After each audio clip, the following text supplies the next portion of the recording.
Hi, welcome back to she's flavours. ഇന്നത്തെ dish കപ്പ ബിരിയാണിയാണ്. കപ്പ ബിരിയാണിക്ക് ആവശ്യമുള്ള സാധനങ്ങൾ എന്തൊക്കെയാണെന്ന് നോക്കാം.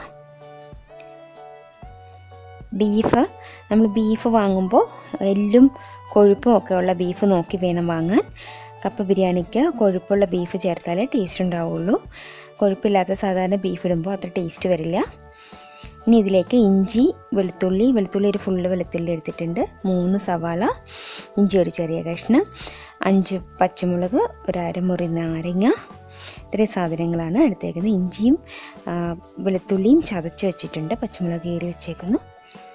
മഞ്ഞൾപ്പൊടി 1/2 ടീസ്പൂൺ, മല്ലിപ്പൊടി 1 ടീസ്പൂൺ, ഗരംമസാല 1/2 ടീസ്പൂൺ, മുളക് പൊടി 2 ടീസ്പൂൺ, ഡെസിക്കേറ്റഡ് കോക്കനട്ട് 2 ടീസ്പൂൺ ഉണ്ടാവും, ഒരു 1/2 കപ്പ്.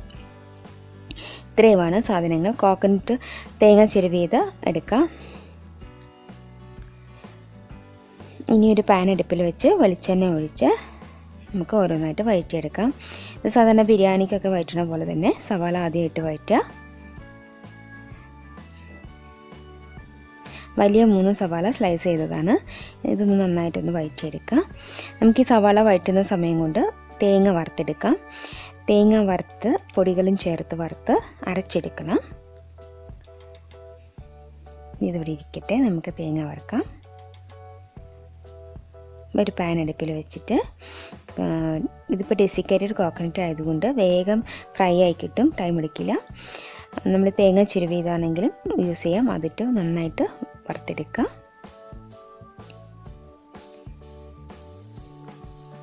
നന്നായിട്ടൊന്ന് ബ്രൗൺ കളർ ആവുന്നവരെ വറുക്കുക. ഈ ഒരു സ്റ്റേജ് എത്തിക്കഴിയുമ്പോൾ ഇതിലേക്ക് പൊടികൾ ആഡ് ചെയ്യാം. മല്ലിപ്പൊടി, മുളക് പൊടി, അങ്ങനെയുള്ള സാധനങ്ങളൊക്കെ. നമുക്ക് ഇതിൻ്റെയൊക്കെ അളവ് മല്ലിപ്പൊടി, മുളക് പൊടി വേണമെങ്കിൽ കൂട്ടുകയോ കുറയ്ക്കുകയോ എന്തെങ്കിലും ചെയ്യാം. ഇതിപ്പോൾ ഇത്രയും ബീഫിന് ഈ ഒരു അളവിലാണ് ഞാൻ എടുത്തേക്കുന്നത്. മുളകിൻ്റെ അളവൊക്കെ വേണമെങ്കിൽ കൂട്ടിയെടുക്കാം. ഇതിപ്പോൾ സവാള വഴന്നിട്ടുണ്ട്, അപ്പോഴേക്കും തേങ്ങ അരച്ചെടുക്കാം. സവാളയിലേക്ക് വെളുത്തുള്ളി, ഇഞ്ചി, പച്ചമുളക് അങ്ങനത്തെ ഐറ്റംസൊക്കെ ഇട്ടു. ഇനി ഇതെല്ലാം കൂടി നന്നായിട്ടൊന്ന് വഴറ്റിയെടുക്കുക. പച്ചമണം പോകുന്നവരെ ഒന്ന് വഴറ്റിയാൽ മതി. തേങ്ങയും പൊടികളും അരച്ചെടുത്ത് വയ്ക്കുക. കറിവേപ്പില ഇട്ടു. ഇനി മഞ്ഞൾപ്പൊടി ഇതിലേക്ക് ഇടാം.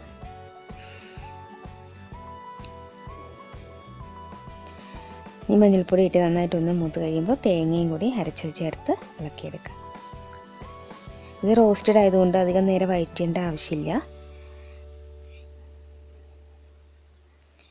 ഇനി ഇതിലേക്ക് ബീഫും ചേർത്ത് വേവിക്കണം. ഇത് കുക്കറിൽ വെക്കാം. കുക്കറിൽ വെച്ചാൽ നമ്മൾ ഒരുപാട് വെന്ത് പോകാതെ നോക്കണം. ഒരുപാട് വെന്ത് പോയാൽ ടേസ്റ്റ് മാറും. അതുകൊണ്ട് ഇങ്ങനെ പാത്രത്തിൽ വെക്കുന്നതായിരിക്കും ബെറ്റർ. അരമുറി നാരങ്ങ നീര് ചേർത്തിട്ടുണ്ട്. അതെന്താ വെച്ചാൽ ഇറച്ചി വേവാൻ നല്ലതാണ്. പിന്നെ ചെറിയ പുളിയും കിട്ടും. ഇതിന് പകരം വിനീഗർ ഒരു 1/2 ടീസ്പൂൺ ചേർക്കാം. ഉപ്പ് ചേർത്തിട്ടുണ്ട്. ആവശ്യത്തിനുള്ള ഉപ്പ് ഇപ്പോൾ ചേർക്കാം. പിന്നെ വേണമെങ്കിൽ പിന്നെ നോക്കിയിട്ട് ചേർക്കാം.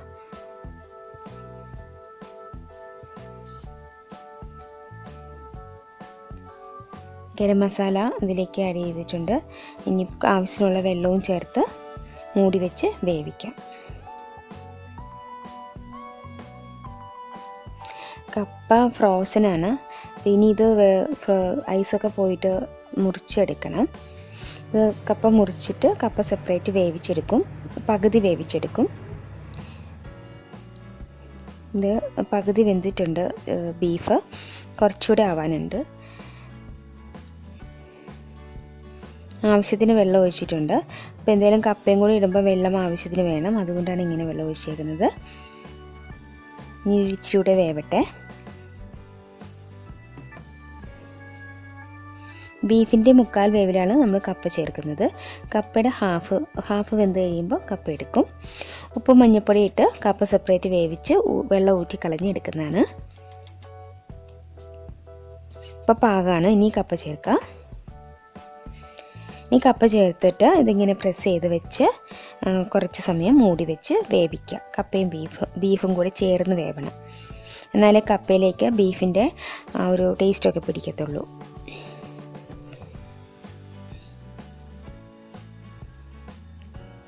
ഇപ്പോൾ ഇളക്കി കൊടുക്കുക.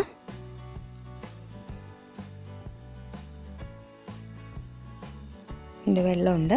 ഈ വെള്ളം വറ്റുന്നവരെ കപ്പയും ബീഫും കൂടെ ഇങ്ങനെ കിടന്ന് വേവണം.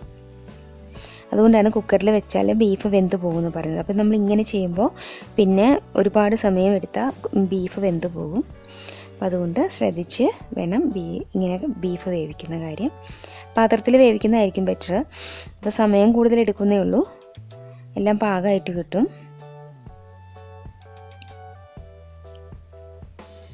ഇനി ഇത് മൂടി വെച്ച് വേവിക്കാം.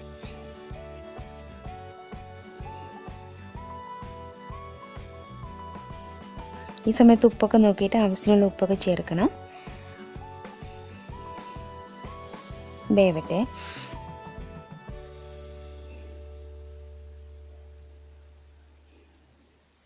അപ്പോൾ നന്നായിട്ട് വെന്തിട്ടുണ്ട്. കപ്പയൊക്കെ നല്ലതായിട്ട് വെന്തിട്ടുണ്ട്.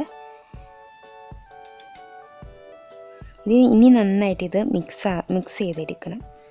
രണ്ടും കൂടി നന്നായിട്ട് മിക്സാക്കി എടുക്കണം. കപ്പയൊക്കെ നല്ല ഉടച്ച് ഇതിൻ്റെ കൂടെ ചേർത്ത് നല്ല മിക്സാക്കി എടുക്കുക. വളരെ ടേസ്റ്റി ഡിഷാണിത് കപ്പ ബിരിയാണി. കപ്പ ബിരിയാണിയൊക്കെ നമ്മൾ ഹോട്ടൽസിലൊക്കെ കഴിക്കുമ്പോൾ നല്ല ടേസ്റ്റിയാണ്. അത് ശരിക്കും കൊഴുപ്പുള്ള എല്ലും ഇതൊക്കെ ചേർത്തുണ്ടാക്കുന്നതുകൊണ്ടാണ്. ഇതിലേക്ക് ഇനി ഒരു മുട്ട ചേർക്കുന്നുണ്ട്. മുട്ട ഇങ്ങനെ പൊട്ടിച്ചൊഴിച്ച് വേണം ചേർക്കാൻ. പ്രത്യേകം മുട്ട വറുത്തിട്ടൊന്നും ചേർക്കരുത്. ഇങ്ങനെ ഇതിലേക്ക് പൊട്ടിച്ചൊഴിക്കണം. എന്നിട്ട് മിക്സാക്കി എടുക്കണം. അതാണ് ടേസ്റ്റ്. വേണമെങ്കിൽ 2 മുട്ടയൊക്കെ യൂസ് ചെയ്യാം. ഒരു മുട്ടയെ ചേർക്കുന്നുള്ളൂ.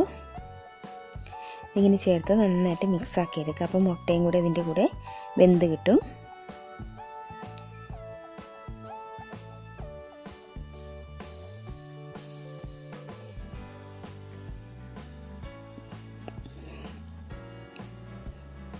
ഇതിങ്ങനെ കുറേ സമയം ഇളക്കി കൊടുക്കണം.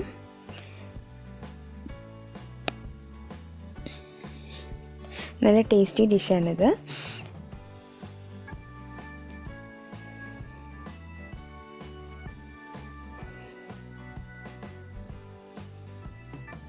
അങ്ങനെ കപ്പ ബിരിയാണി റെഡി ആയിട്ടുണ്ട്. ഇനിയിപ്പം ഇതെല്ലാം പാകത്തിന് വെന്തിട്ടുണ്ട്. കപ്പ, ബീഫ് എല്ലാം മുട്ടയും ഇതായി. കുറച്ച് ഗരം മസാലപ്പൊടി അവസാനം ഇങ്ങനെ ഇട്ട് കൊടുക്കാം. കുറച്ച് കറിവേപ്പില, അങ്ങനെയുള്ള സാധനങ്ങളൊക്കെ ഈ സമയത്ത് ഇട്ട് കൊടുത്താൽ അതിൻ്റെ ഒരു മണം ഉണ്ടാവും.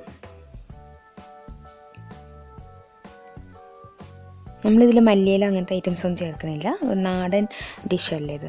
അപ്പോൾ അതിനകത്ത് കറിവേപ്പില മാത്രമേ ചേർക്കുന്നുള്ളൂ. വേണമെങ്കിൽ പച്ച വെളിച്ചെണ്ണ ചേർക്കാം. ഇതിപ്പോൾ ആദ്യം വെളിച്ചെണ്ണ ചേർത്തത് കൊണ്ട് ഞാൻ ചേർക്കുന്നില്ല.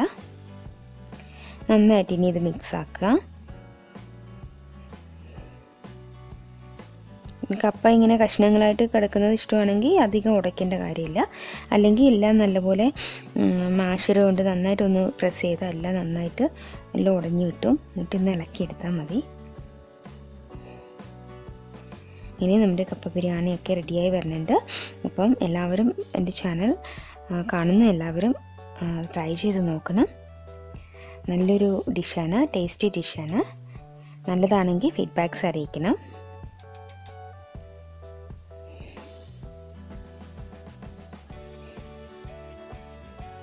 ഇപ്പോൾ പാകത്തിന് എല്ലാം റെഡി ആയിട്ടുണ്ട്.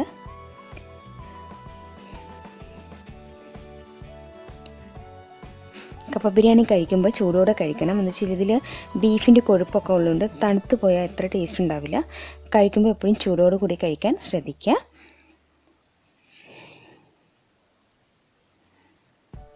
റെഡിയായി. ഇനി ഇത് മൂടി വയ്ക്കാം. സെർവ് ചെയ്യുന്ന സമയത്ത് എടുത്ത് ഉപയോഗിക്കാം. അധികം തണുത്തിട്ട് കഴിക്കരുത്, ചൂടോടെ കഴിക്കണം. എൻ്റെ ചാനൽ ആദ്യമായിട്ട് കാണുന്നവരുണ്ടെങ്കിൽ സബ്സ്ക്രൈബ് ചെയ്യാൻ മറക്കരുത്. ലൈക്ക് ചെയ്യുക, ഷെയർ ചെയ്യുക. ഈ കപ്പ ബിരിയാണി വിളമ്പിയതിന് ശേഷം അതിൻ്റെ മുകളിൽ കുറച്ച് സവാള ഇങ്ങനെ അരിഞ്ഞിട്ടിട്ട് കഴിക്കുക. അതാണ് taste. Thanks for watching. Have a nice day. By.